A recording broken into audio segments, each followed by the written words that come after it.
Hi, and welcome to History Voice. Today we'll tell the story of an artist who went unnoticed for years, until a viral moment made him famous and wealthy. But will he be able to stay true to his talent when fame and money start to change him? Let's get started. The attic was barely lit, a single bulb flickering above stacks of canvases. Rain tapped against the cracked window, the night seeping in with a chill. In the center stood an easel, holding a half-finished painting, twisted towers bending like broken bones, faces hidden in the shadows of the cityscape. Ethan's hand shook as he dragged the brush across the canvas. His eyes were tired, red from sleepless nights, but there was fire in them. He stepped back, staring at the chaotic scene he had made. "Maybe this one," he whispered, almost afraid of the thought. "Maybe this one will matter." The silence of the attic answered with indifference. He let out a bitter laugh and dropped the brush. The days blurred together. He hauled canvases through the rain, begging the cafe owner to hang them on a wall. Customers passed by without a glance, too busy scrolling on their phones. He scrolled too, watching strangers online become overnight sensations with works so shallow it made his chest ache. His phone buzzed again, overdue rent, another warning. He ignored it, sitting on the floor with cold noodles and sketching furiously into the night. At the cafe, he tried again. "Ethan," the manager said softly, avoiding his eyes. "People want something cheerful. Your paintings, they're too heavy. No one's buying." "They're not supposed to be decoration," he argued, almost pleading. "They're supposed to mean something." The woman sighed. "Meaning doesn't pay the bills." The words cut deeper than intended. He left without another word, carrying his canvas like a wounded child. That night, the landlord's knock was louder than the rain. "You're 2 months behind," came the flat voice. "I just need a little more time. One of my paintings is going to—" "No more time," the man interrupted. "If nothing changes by the end of the week, you're out." The door slammed, leaving Ethan in the damp silence of his apartment. He sank to the floor, hands over his face. Back in the studio, he painted like a man possessed. His brush tore across the canvas, colors clashing in raw violence. Tears blurred his sight, but he didn't stop. He spoke under his breath, not realizing his old phone, carelessly left on a shelf, was recording live. "They'll never see it. Never care. But I'll leave something behind, even if it's only for these walls." The figure emerged, a screaming body, chains of gold snapping apart. It was ugly, furious, alive. When exhaustion overtook him, he collapsed on the floor, asleep beside it. By morning, the world had already found him. A teenage girl, miles away, stumbled upon the live stream he hadn't known he started. She reposted the frantic painting session with a caption, "Why does this feel like my soul on canvas?" Within hours, the video spread like wildfire. Comments poured in, some laughing, some mocking, but many struck silent with awe. People called him insane. People called him brilliant. He woke to the sound of his phone vibrating violently. Dozens of missed calls, endless notifications. "What the hell?" His voice shook as he unlocked the screen. 40,000 new followers. Messages flooding in. His painting, everywhere. "No, this can't be real." A new message appeared, simple but sharp. "We saw your video. Name your price. We want the piece." He stared at it for what felt like hours. Days later, he stepped into a gallery he had never imagined would welcome him. The sterile white walls, the spotlights, the murmur of wealthy voices. His painting, the one born of despair, now framed and revered. People swarmed, snapping pictures, whispering like it was holy. "They say he's the next Basquiat." No, better. Pure chaos. Untouched genius. He stood in the corner, clutching his worn jacket, terrified and exhilarated all at once. When the auction began, the bidding climbed faster than he could comprehend. 50,000. 100. 150. He felt dizzy. The hammer fell at $250,000. Applause thundered. Cameras flashed. He whispered to himself, unable to believe it. 250,000. His landlord's words echoed in memory. Art doesn't pay bills. For the first time in years, he smiled. That night, He dreamt of wealth. A vast studio, collectors begging for his signature, the sound of applause chasing him wherever he went. Luxury cars, endless champagne, his name glowing like neon. But in the dream, his canvases faded, turning blank one by one. The applause grew hollow. He tried to paint, but no color came. His hands were empty. He woke drenched in sweat. The city outside was still dark. "Don't lose it," he whispered into the silence. "Don't lose what matters." The city had never looked so alive. For years Ethan had walked its streets invisible, one more tired face among the endless crowd. But now, eyes followed him. His painting was plastered across magazine covers, reposted by celebrities, turned into neon memes glowing across the internet. The world that had ignored him was suddenly obsessed. He walked into a cafe one morning, the same one where his work had been dismissed. The manager nearly spilled a tray when she recognized him. "Oh my God, you're him. The painter." Ethan froze. "What? You're everywhere. People are coming in asking if you used to hang your work here. We could, maybe, display one again." Her tone was suddenly sweet, eager. Ethan almost laughed. The money came in waves. The first sale had barely cleared when more buyers lined up, desperate for a piece of him. His inbox overflowed with offers. A gallery in New York wanted an exhibition. A collector in Tokyo was willing to pay in advance.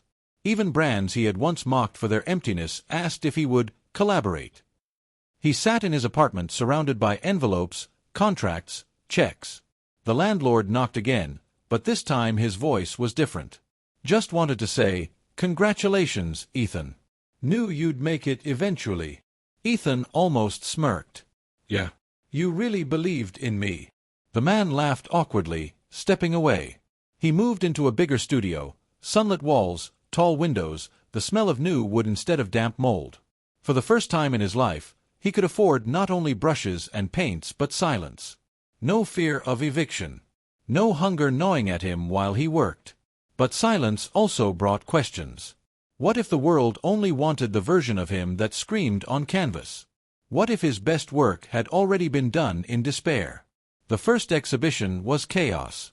Cameras flashed like lightning, collectors in suits pushed closer, desperate for a glimpse of his next masterpiece. One woman leaned in with a smile too polished to be real. "You're brilliant. Do you realize what you've started?" "I just painted what I felt," Ethan muttered. "Oh no, darling," she said. "You've built a brand." The word lingered like a stain. Fame spilled into his nights. Invitations to rooftop parties, champagne in crystal glasses, music vibrating through skyscrapers. Strangers greeted him as if they'd known him forever. "You've got to meet investors," one man said, pressing a card into his hand. "You should think about merchandising," said another. "You'd look great in a fashion campaign," a model whispered, sliding closer. He drank too much, laughed too loud, let the night carry him. For the first time, he wasn't the forgotten man in the corner. He was the reason the room existed. Yet, in the quiet after the noise, he returned to his new studio and stared at a blank canvas. Hours passed. Nothing came. He dipped his brush, forced colors across the surface, but it felt hollow. The strokes lacked the raw hunger that had birthed his earlier work.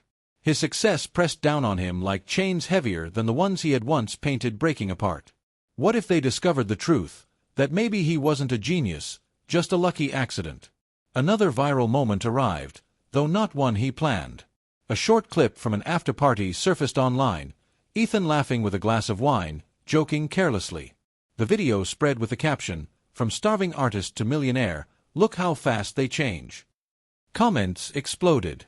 Some defended him, but many attacked. "He sold out. Not the same guy anymore. Money killed the art." He slammed his phone down, anger burning in his chest. Did they want him poor forever? Did suffering make his work authentic? A week later, the gallery asked for new pieces. He hadn't finished a single one. Panic rose. "You don't understand," he told the curator. "I can't just force it. Painting isn't a factory." "We have buyers lined up," the curator replied smoothly. "They're expecting a collection. If you can't deliver, we'll Find someone who can. The threat was sugar-coated, but it was real. Desperation clawed at him again. He returned to the canvas with trembling hands, pouring expensive wine instead of cheap coffee to keep himself awake. But each attempt felt fake, like an echo of his earlier self. He scrolled through social media at night, seeing his own work reshaped into memes, mocked, celebrated, dissected. His face stared back from glossy covers with headlines like "The Artist of Pain" and "The Viral Genius."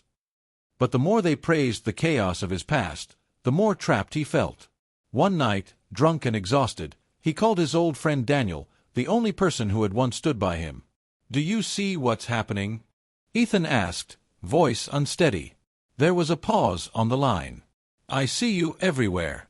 But it doesn't sound like you're happy." "They think they want my art," Ethan muttered. "But they just want the story of the broken man behind it. What happens when I'm not broken anymore?" Silence again, then Daniel's quiet answer, "Then you'll have to decide whether you paint for them or for yourself." The words stayed with him long after the call ended. The next morning, he walked into the studio, sunlight cutting across the floor. He stared at the empty canvas and felt the weight of the world pressing down. He could give them what they demanded: louder chaos, staged pain, another scream in color. It would sell. It would always sell. But was that why he had started? He lifted the brush slowly, unsure whether his next stroke would save him or bury him. The canvas remained blank for days. Sunlight shifted across the studio, nights stretched long, but nothing appeared. Ethan walked circles, opened bottles, closed them again, stared at brushes as though they might betray him. Everywhere outside, the world still shouted his name. Headlines called him a visionary. Collectors fought to own pieces he hadn't even painted yet. But inside the studio, silence pressed against his chest until it hurt. At another exhibition, the room buzzed with expectation. People crowded around empty frames reserved for new works, whispering eagerly. Ethan stood in the center, sweating under the lights. "Where are the new pieces?" someone asked. "They're coming," he stammered. "When?" Another voice snapped. "We paid deposits already," said a collector, his smile brittle. He forced a laugh, muttered excuses, and left the gallery before the night was over. Back at home, messages piled up. Collectors, gallerists, journalists, all demanding. "Where's the new work? Are the rumors true? Did the genius run dry?" He threw the phone across the room. The parties lost their shine. The champagne tasted sour, the music repetitive. Strangers still pressed close, but their compliments felt sharp-edged, transactional. "You've gone quiet," a man in a velvet suit observed, swirling his drink. "I'm working." "Are you? Or have you already peaked?" Laughter echoed around him. Ethan left before the night swallowed him whole. One evening, scrolling through feeds, he found his name trending again, this time for the wrong reasons. Someone had leaked his bank statements, mocking the millions he'd made in so little time. A caption read, "Starving artist no more. Guess pain really does pay." Comments flooded in. "He's fake now. Knew it, he never cared about art." Another sellout. His stomach turned.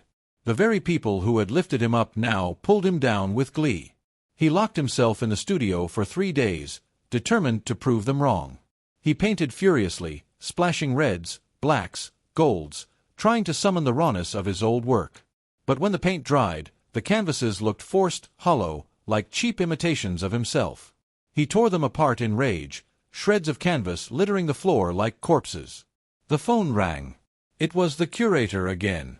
"Ethan, listen. The buyers are losing patience. If you can't deliver, we'll have to cut ties.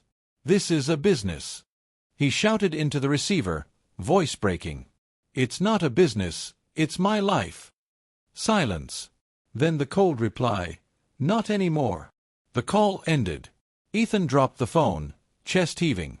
He wandered the city at night, hood pulled low. Billboards flashed his name, magazine covers glared from newsstands, yet people brushed past without recognizing him. Fame was a strange trick, everywhere and nowhere at once.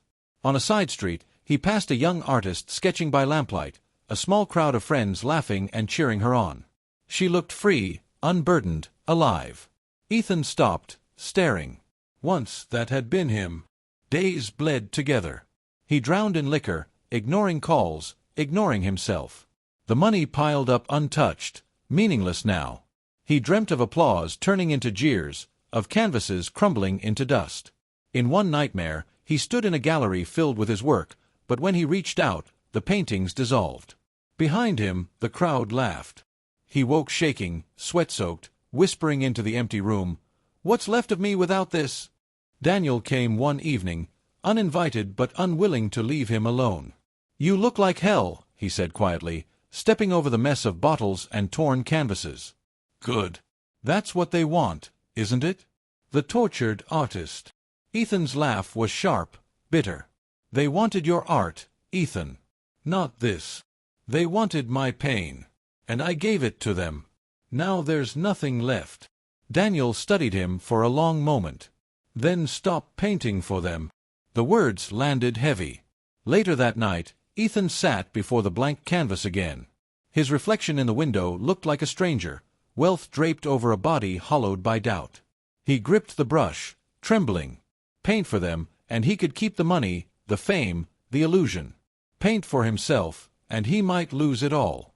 But wasn't that the choice he had been running from since the moment the first painting sold? He dipped the brush, slow, deliberate. This time, the strokes came not from panic or performance but from something buried deeper, something quiet.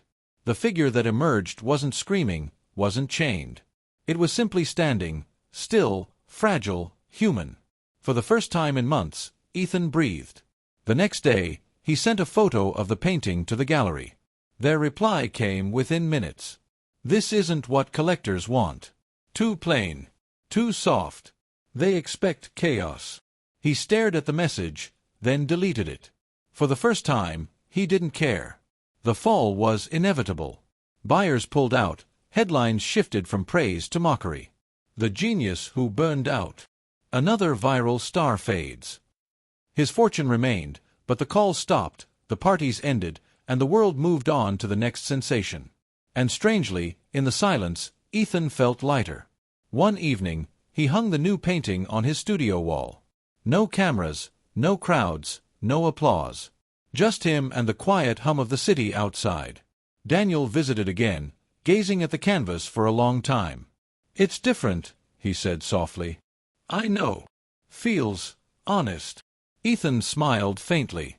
"That's all I have left to give." The silence of the studio became his new companion.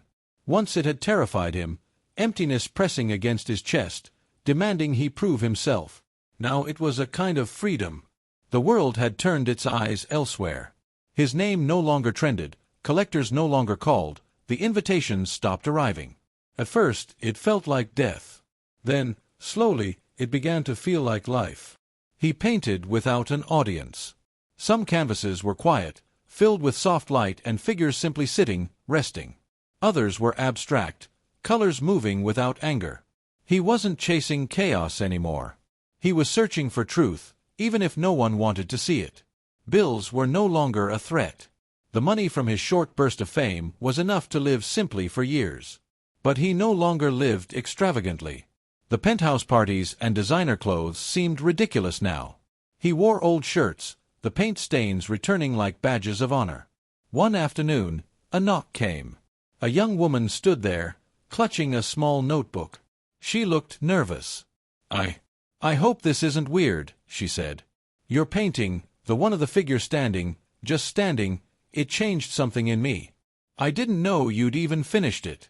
It's not online, but I saw a photo on some forgotten blog." Ethan frowned. "That one. Nobody wanted it." She smiled shyly.